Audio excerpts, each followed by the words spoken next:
Hello, everybody. You're very welcome to a new episode of Redefining Cybersecurity here on ITSP Magazine. I'm Sean Martin, your host, where I get to chat with some cool people about some cool things, all in the context of helping organizations and their leadership team uh, build build the business in a way that's secure and not just protects the revenue, but actually perhaps even helps grow revenue.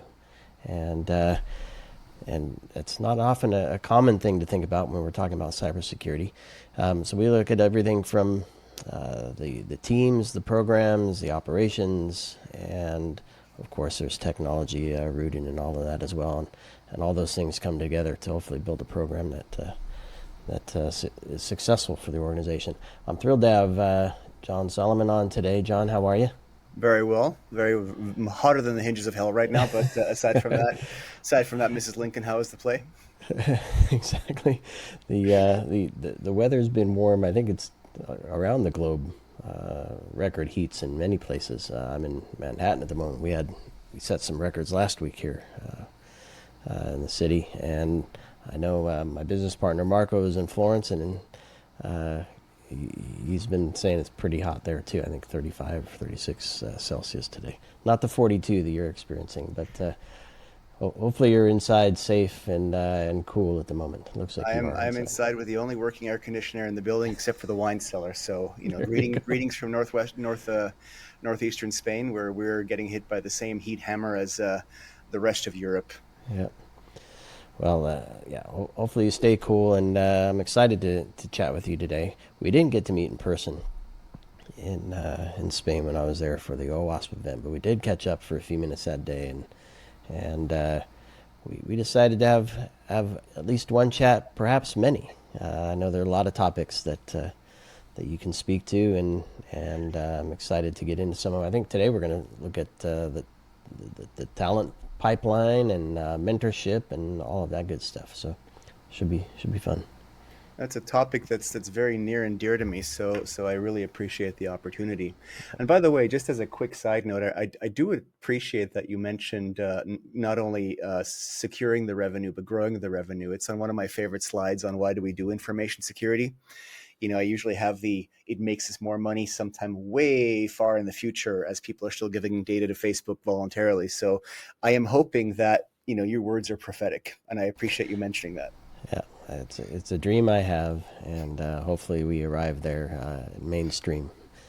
Might be hidden under the covers at this point, but I do hope we get there.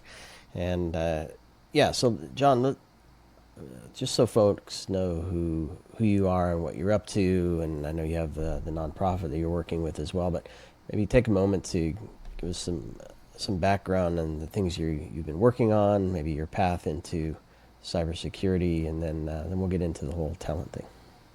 So yeah, thanks very much for having me. I appreciate it. So my name is John Salomon. I'm originally from Switzerland, so half Swiss, half American by origin. I live in Spain. I've been doing information security work in various forms since the late 90s.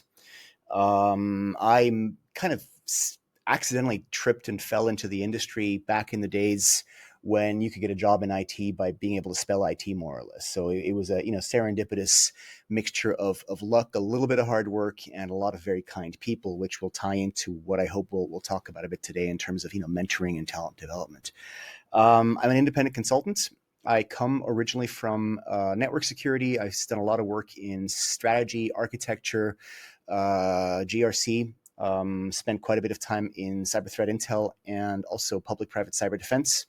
I primarily consult with cybersecurity startups because they're lovely to work with. They tend to listen more than big companies, so that it's a pleasure working with agile organizations. And it also kind of ties into this discussion because many of the founders and entrepreneurs I encounter are younger career entrants, career transitioners, and it's really nice being able to give a little bit back to the industry, giving back to the creation of new things. It's a pleasure to see. You mentioned CyAN. I do a lot of pro bono work for a professional network I'm very enthusiastic about, called the Cybersecurity Advisors Network, or CyAN. Um, we are a group of international information security professionals working in cybersecurity, trust and safety, resilience, across areas like law, technology, management, politics, what have you. And it's about a 50-50 mix of professional mutual support and public service. So, we try to support the maturity and development of information security resilience, liberal democracy, free markets and trade online, and basically helping to secure the digital ecosystem that we live in today. So it's also kind of a way to give back a bit. I think the reason why we got started talking about this topic was I've worked for several not-for-profits in the information security space over the past few years. And one red thread that has been present throughout all of this has been that of mentorship. And it's a topic that's always, let's just say, not mentorship so much, but talent development, helping new people, not just young people, but just basically people who are entering or who want to enter the information security field. Helping them understand what questions to ask, how to network, how to write their CVs, what to learn. And it's always been a topic that's frustrated me a little bit. So I've always tried to find ways of after all these many years of experience and a lot of nice people being very generous to me and helping me develop, trying to give back a bit and help not only industry but also the individuals who might otherwise be a little bit afloat. And CyAN has been a very good channel, very good means for converting that goodwill into action. I love it. Great background, and yeah, I love that you're giving back through CyAN as well. And of course, we'll include a link to that so folks can learn more about what you're doing there. So, not unlike you, I think we both work hard. I think we have I think we come from a generation where hard work is kind of grounded in us.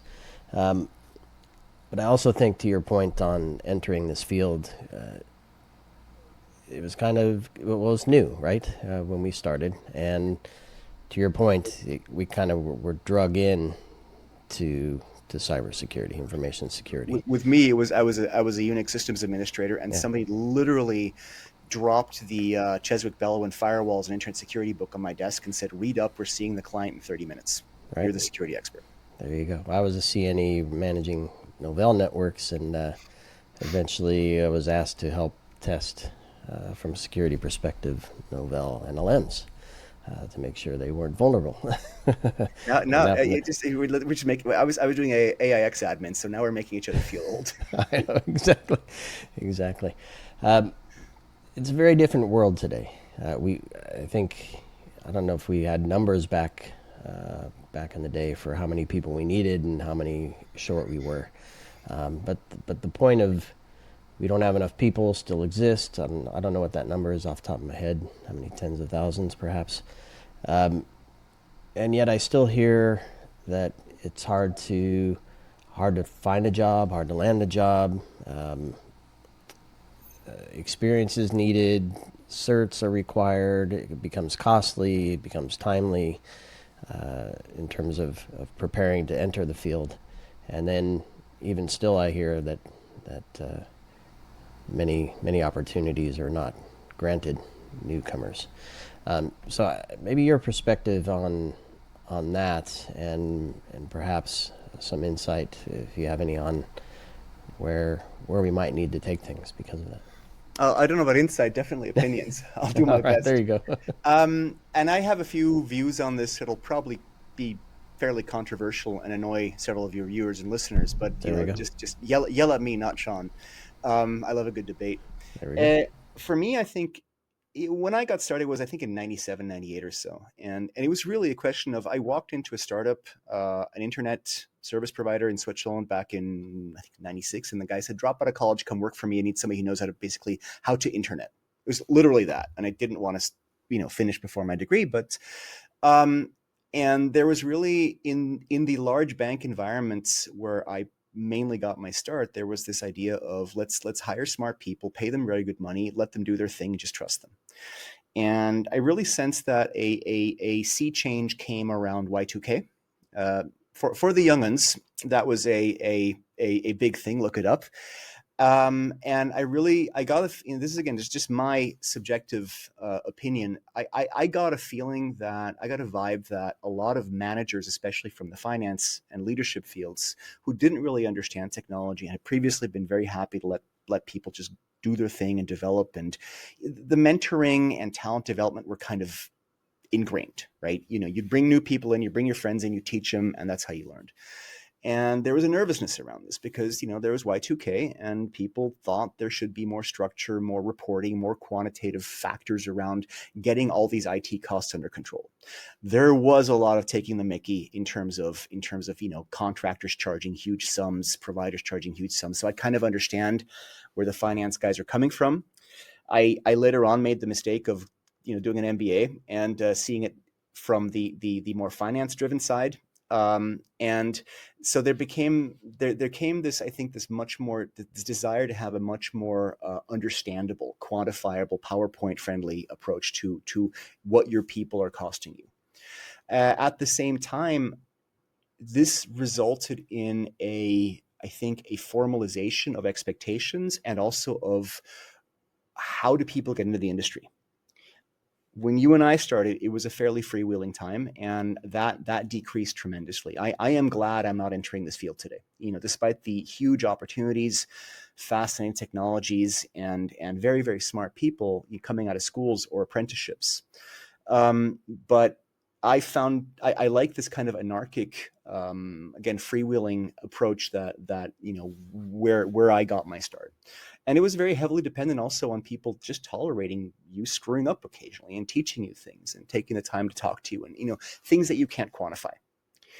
And nowadays, what I've noticed is there is a much stronger involvement of, on the one side, the finance, on the other side, the HR, and on the third side, the compliance and risk management people. So there's a lot of pressure, whether it's cost pressure or regulatory pressure. Things have to work. They have to happen as inexpensively as possible, and that makes it very, very difficult to get started. And I think the thing that we got talking about was a LinkedIn post I did about an article I found, which is basically ranting about the concept of entry level jobs, right? And I think the phrase that I reused, it's not my own, is entry level means entry level. And I don't want to talk too long right now, but what really got me started on this was when I was in the senior IT leadership team of a very large international bank, and that had a fabulous IT apprenticeship program.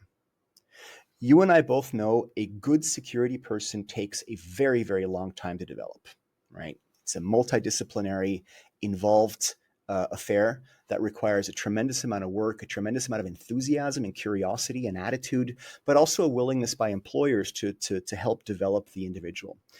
And this program was structured to do just that. Drive people across different areas of the organization, different technological fields. And I said, this is great. I have all these teams I'm running. Let me bring some of these kids. They're kids, right? They're 18, 17-year-olds. Let me bring some of these kids in, right? These little snots are me 15 years ago. Perfect. I can help give back. And the response was, that's great and all, John. Each of these people count against your head count. Let that sink in for a second, right? For the non-management exposed lucky ones among you, if you're in a leadership position and generally in a corporate environment, you have a certain amount of headcount. You have a number of people that you can hire. You have objectives to comply with, to meet. Are you going to hire an expert who's experienced, who's going to be able to help you meet those experts, get your bonus, not get fired? Or are you going to risk it and get an apprentice in for a couple of months who will probably move on afterwards? That kind of brings it down to where we are. Yeah. And really over the next couple of years, I started, trying to figure out how we can address this situation, because I started seeing, also talking to gee, I feel old now, children of friends of mine who are entering the field, and understanding from them just how difficult it is just to kind of get a claw hold into getting started in security. Yep. And I think so many thoughts in my head now at this point, but yeah, I'll say the simplicity then, the complexity now. Where do you start? That question was asked a few years ago. you might say networks and endpoints, but then you add in cloud and mobile, and of course there are AI and applications and APIs, and I can go on and on and on. Just all the different things we have to look at, and there are regulations that have sprouted and grown and intensified, and frameworks that are designed to be helpful, but also add complexity and a level of knowledge that's required to actually know what you're doing. Policies and reporting from an SEC perspective, all this stuff just makes it right. Yeah, it's amazing because it's not only technology; it's you have to have Right. an understanding of the context. Even psychology, economics, right? How does a business function? Understanding business P&L, so you can grok the concept of budgeting for a project, even if you're a security tech who'd be happiest sitting in a corner just coding all day. Yeah. So a lot of my listeners are security leaders, CISOs, some business leaders as well. So I want to speak to them a bit here because in the notes that you put together, it was part of the list of things we could talk about. We selected talent for today. You talked about risk in the pipeline, and I'm thinking over time, maybe a bit ironically, have we turned risk management from a cybersecurity perspective to a binary where we don't allow for, to your point earlier, we don't allow for failure. So the business can fail, and security has to have policies and backup options to mitigate the risk when failure happens in the business, to recover and respond and all that stuff. But we don't allow much for failure in our own programs. Is that a fair You, assessment? you know the trope, right, about security, which is basically if it breaks, what are we paying you for? And if nothing Right. happens, what are we paying you for? Right. Right. So there is definitely that pressure. And part of that is why little digression here, I am a huge fan of very, very oppressive, onerous security regulation. The CISOs may not like this, but They're I all I screaming right now. believe, have something, going back to this point about making money.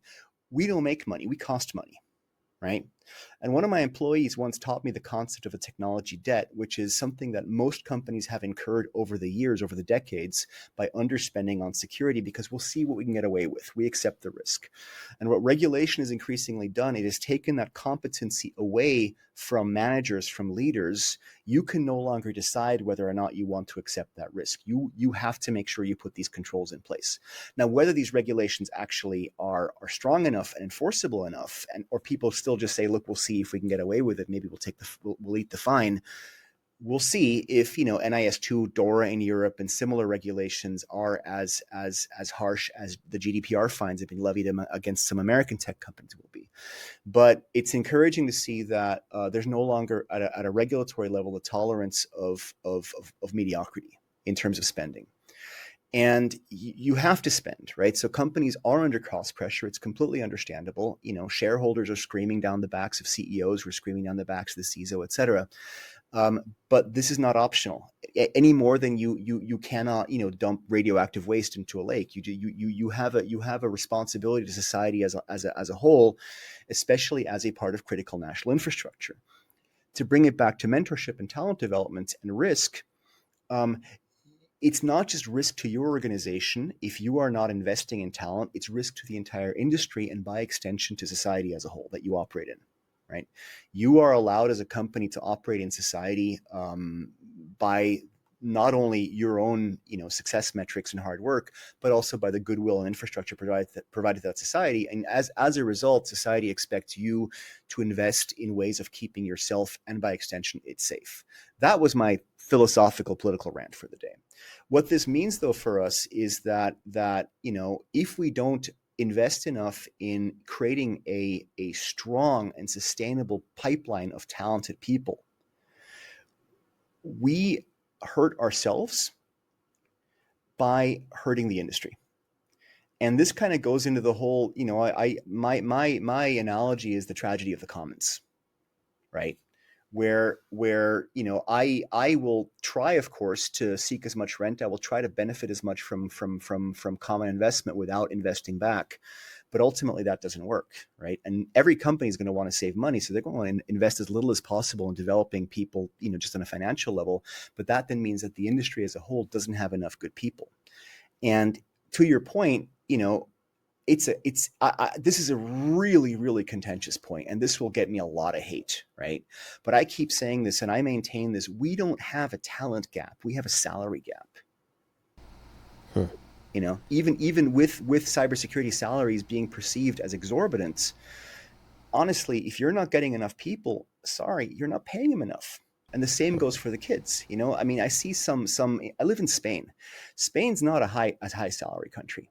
And I see what some companies try to pay, even entry level people, and it's frankly it's not enough to afford apartments on, right? So how do you expect to get people interested in the industry and investing all this time and effort if you're not only not investing the effort into training them up, into giving them the knowledge and the networking and the contextual information they need to succeed, but you're just simply not paying them enough. Well, that comes back to being perceived purely as a cost center, right? So Absolutely. if you have to pay them more and you need more people, that starts to add up. And I'm wondering, again, let's speak to security and business leaders here. Is there a way to redefine how we define the roles and define the outcomes that those roles are connected to, so that it's not just a cost center, and it perhaps could be a way to connect more to the business, connect more to the revenue, connect more to market share and growth. I don't know. Are we?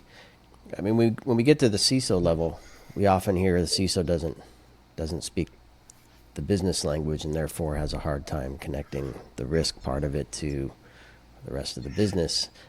Does that I'll start earlier? I don't know. All those things. What are your thoughts? I'll disagree somewhat, or at least I'll put it this way: if the CISO doesn't speak the business language, that's not excusable anymore, because the CISO has not been a technology function for a long time. It is a business function, like it or not, right?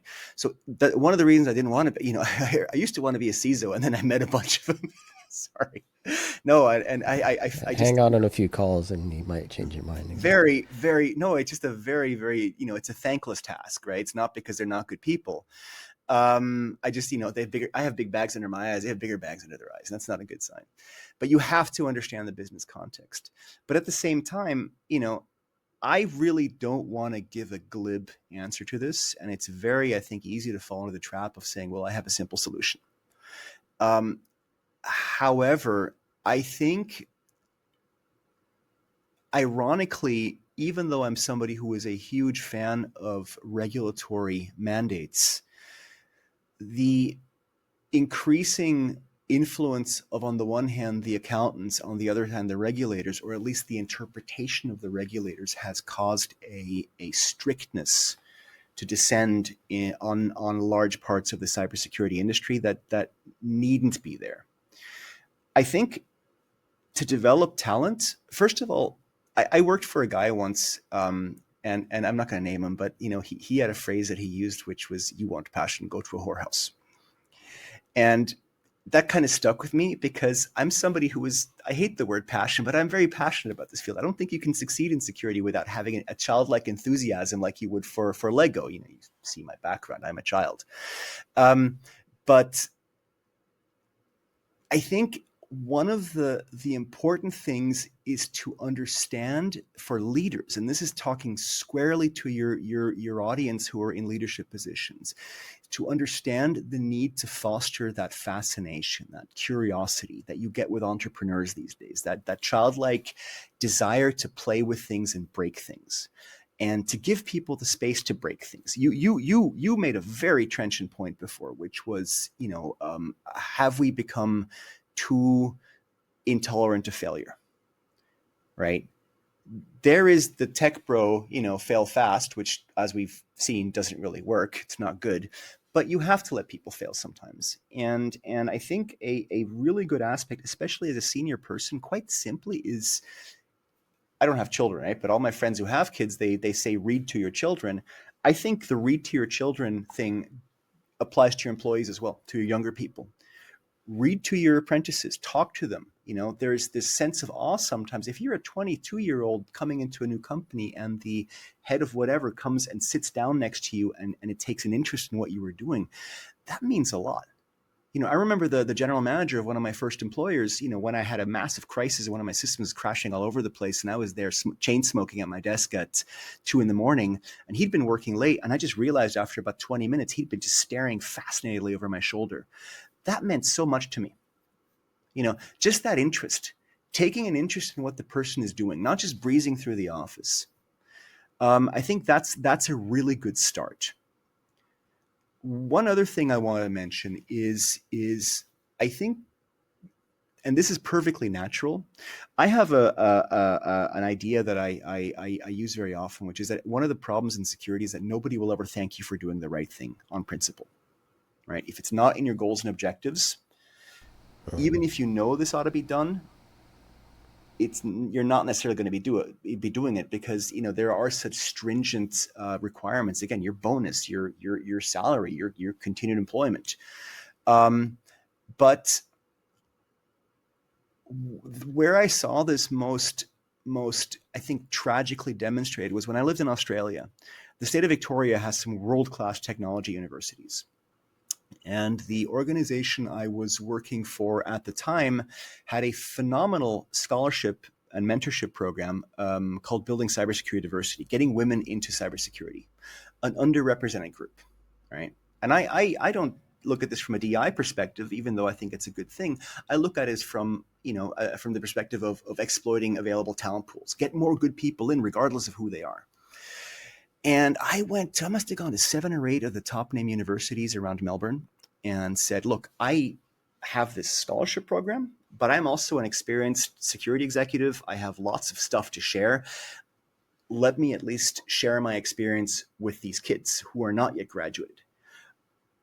Of the 2 of the 7 who even bothered to get back to me, they basically said, oh, okay, we'll sponsor a cocktail evening and we'll bring you our recent graduates and then you can interview them for the jobs that you have to offer. And I'm thinking, well, we can't place all the blame on the companies here because on the one hand, the governments, and the other hand, the universities are doing an absolutely terrible job of this kind of soft introduction of the youth who should be gaining this enthusiasm for a field that is objectively fascinating and multifaceted and developing and endless, right? Cybersecurity is amazing.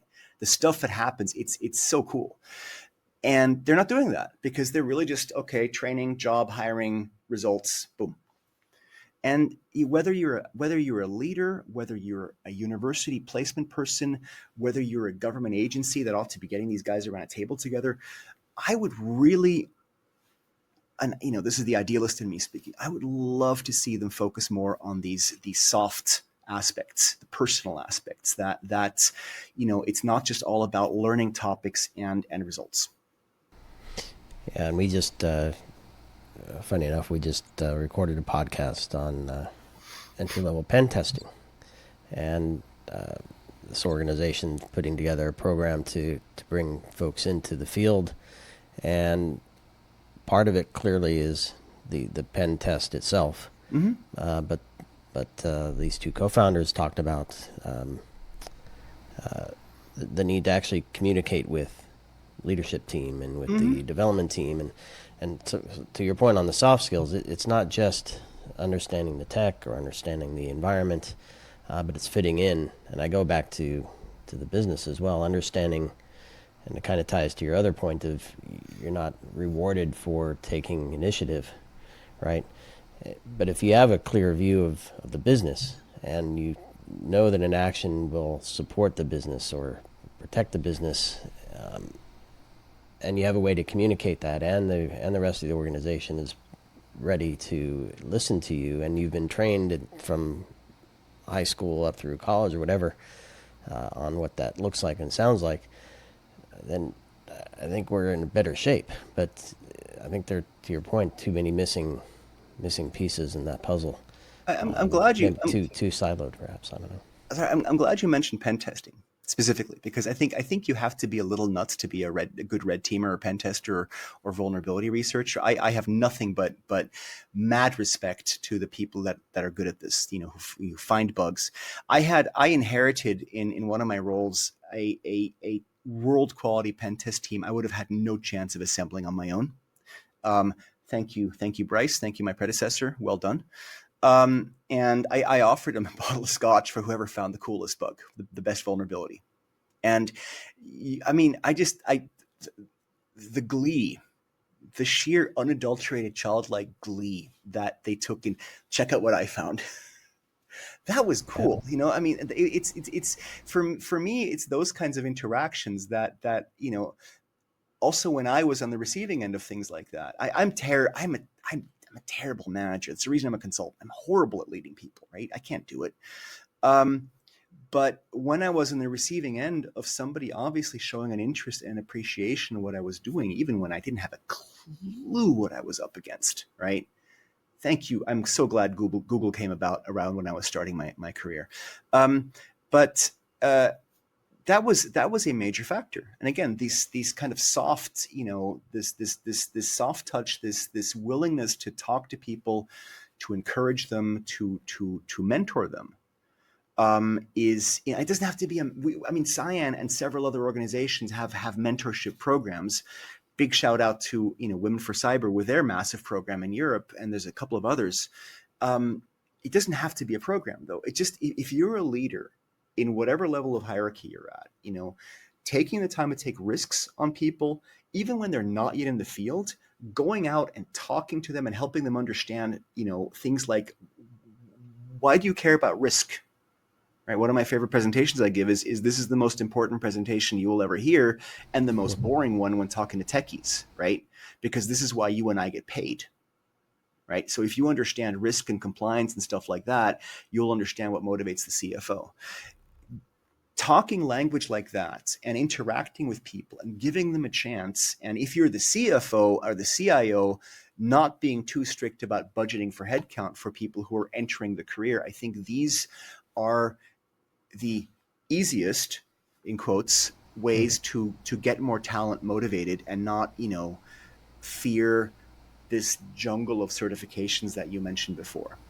Right.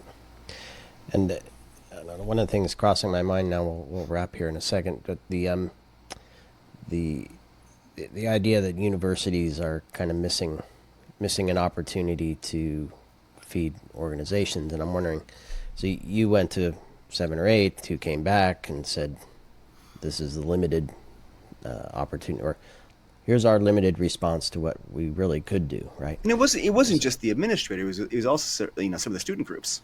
yeah. So I guess I'm wondering, is there? I'll put it back on the organizations, but is there a way businesses and their leadership team can do something different to perhaps invest in the university? Absolutely, Yeah. absolutely. What does that look like, do you So think? somehow slid into Berkeley, and I credit not the university per se, but a group they're in called the Computer Science Undergraduate Association with getting me started. This was a group decided to getting a social life for geeks, and it was kind of a product of its time, which included having the on campus labs where you would go do all nighters, and people didn't have PCs in their dorms yet. But it would let us screw around with servers that for Sequent. I don't know if you remember that company. They donated a bunch of servers. We had a Sequent Symmetry, which we eventually put down with a baseball bat. Um, we broke the bat. They used to build computers different in those days. Yes.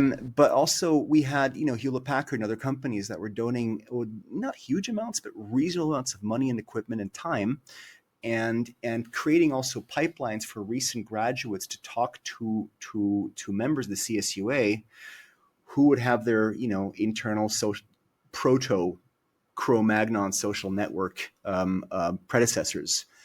Um, Creating a pipeline for jobs, again, for mentorships, for showing people what this stuff even is in the first place. My Unix experience, my internet experience came from, hanging out with a friend and we wanted to go drinking, but he had some coding homework to do. So he put me in front of a diskless Sum 350 workstation playing Netrek and said, don't bother me, go play for a while and blow things up. And then it crashed, right? What do I do now? And that's what got me started. And having, if you as a company, and I know some companies do this, I can't name any but I've off the top of my head, but I've seen some do this. If you are sponsoring environments where people in universities can get together and screw around and learn from each other, right, as opposed to just having to focus on their classroom deliverables and their diploma, you are doing one of the most important things, in my opinion, to develop the next generation of talent that will then come into this industry and support us in our dotage when we're old and tired. So please, don't only go to recruiting fairs, but actually consider. And we're not talking huge amounts of money. If you're talking to a student group that's got a couple of PCs, if you kick them 10 grand out of your marketing budget, they can buy a bunch of kit. And even if it's them by, having a hot dog barbecue and getting the computer science people together with some liberal arts people, you may end up with some really enthusiastic liberal arts people like myself entering the industry just because it's something they wouldn't have had access to otherwise. And you have created, through that very minuscule investment, a multiplying effect way beyond what you could do with a structured, coding boot camp, or, not to denigrate those, right? Or a capture the flag exercise or something like that. But again, I keep coming back to this. These soft interactions, I think, are one of the most valuable things that you can possibly do, just because you are opening the door to people to use their own the curiosity and dynamism and an initiative to start learning more about this and seek people out. I love it. Off the top of my head, I'm thinking back to one of my early managers who was a history major. And International relations, there you go. And my business partner, Marco, is a political science doctorate. And yeah, I mean, I still couldn't code my way out of a wet paper bag, but but you can help teams do it, or help organizations deploy that stuff better.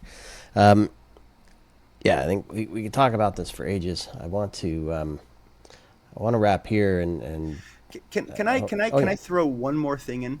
Yeah, of course. And I did say don't worry too much about the structured mentorship programs. I do want to encourage leaders of all stripes to participate in those kinds of programs. Now, blatant plug, CyAN, come join us. We're a good bunch of people. We have one. There are many others. If you have the opportunity to engage in a mentorship program, you'll get kids sometimes, or just career switchers, right, who turn out to be wet squibs, right? Not everybody is as curious, as sociable, as enthusiastic. It is what it is, right? But at the same time, it's very possible that you will get somebody who will just knock it out of the park. I remember, one of the women who was in one of my previous clients' mentorship program. She ended up doing her PhD and postdoc, and she's now at one of the NATO cybersecurity think tanks in Eastern Europe. And I'm an absolutely incredible person, right? And for me, it was just such a, and I basically forced the program to have a session at one of our conferences in London where these candidates would get up on stage and talk about their work, talk about their research. Because, if you're a student, you don't know how to present, right? So if you force them, sometimes you give them a good opportunity to kind of get a feel for people might actually be interested in what I'm doing. And there were some amazing presentations, and he's such bright, enthusiastic, brilliant minds. And seeing this person at a massive cybersecurity exercise, a couple of years down the road, it was just like, it was this chilling moment almost. This is cool, because it's not because of me or because of us, but just having maybe contributed just a tiny bit to this person's professional development. What a cool feeling. What a great reward. So if you can mentor people, if you can talk to them, if you can show them how to ask questions, what fields and opportunities there are, do it, please. It's a good opportunity. It'll help your business. It'll help the industry. It'll make you feel better too. Yeah. I love that. And I'm glad glad you took that moment. It reminds me, I was up in Toronto for Sector, which is a Black Hat event, Mhm. and in the middle of the expo hall was basically a stage, a mini stage where people can come and share stories. And some of the main presenters there were members of, I believe it's called the Canadian Cybersecurity Network, Mhm. that does the same thing. It's basically organizations and universities coming together to support new folks coming into the industry. And there was a lady there who was a nurse who then moved into the SOC, and she was a SOC analyst after being a nurse for many years. And I actually had her on the show, and I'll link to that podcast. It's pretty cool. But to your point, the mentorship, the more you give in, the more you'll get back out of it, and the more different organizations come together across And sectors. Yeah, and it'll get us access to the psychologists, the mathematicians, the exactly. economists that we otherwise, the international relations idiots, Yep, whom we otherwise wouldn't have access to. yep, absolutely. Well, John, pleasure chatting with you. I'm so glad we got to meet, and thrilled we had this chat. I hope we have many more. I I'm hope certain so. there, I'm Thank you certain very there much are for the other topics opportunity. we can rile up from some folks around. Always happy Yeah. to, and I really appreciate the opportunity to talk about it. It's a topic that's very near and dear to me. So, if we can motivate one person to support somebody trying to enter the field, Mm. or thinking about entering the field, I think we've done our job. Yep. Yep. Excellent point. Well, John, thanks so much, and thanks everybody for listening and watching this episode of Redefining Cybersecurity. Much more coming your way. I know I've been busy with events the last few weeks, so not many new episodes, but kicking things back into gear here, and I'm thrilled to share this episode with everybody with John. And stay tuned. Thank you.